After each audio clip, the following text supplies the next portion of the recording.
Chers membres d'Église, chers amis, bonjour. Au chapitre 11 de l'Évangile de Marc, Jésus dit au figuier que plus jamais personne ne mange un fruit de toi.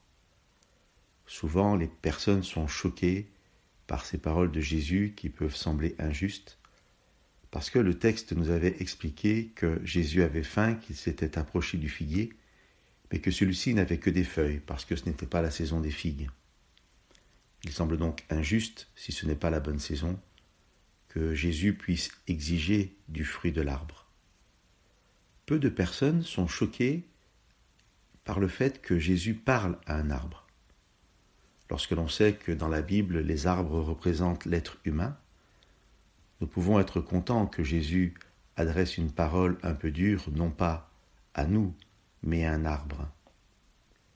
L'histoire qui suit est celle de Jésus qui chasse les vendeurs du temple.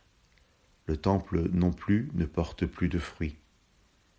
Le texte dit, ce sont les paroles de Jésus, « Ma maison sera appelée maison de prière, mais vous en avez fait une caverne de bandits. » Le temple ne porte plus le fruit de la prière.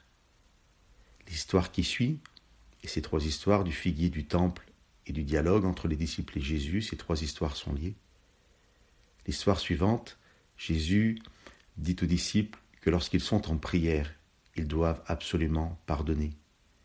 Les deux premiers fruits que le disciple doit porter, c'est la prière et le pardon.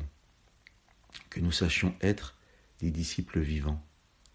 Lorsque Jésus s'approche de nous, nous ne pouvons pas lui dire « Seigneur, ce n'est pas la bonne saison, je ne peux pas porter du fruit pour toi. » Que nous puissions être des temples vivants, puisque le temple de Jérusalem n'existe plus et ne porte plus de fruits, que nous soyons des temples vivants pour Dieu, par son esprit, portant le fruit du pardon et de la prière. Que Dieu vous bénisse.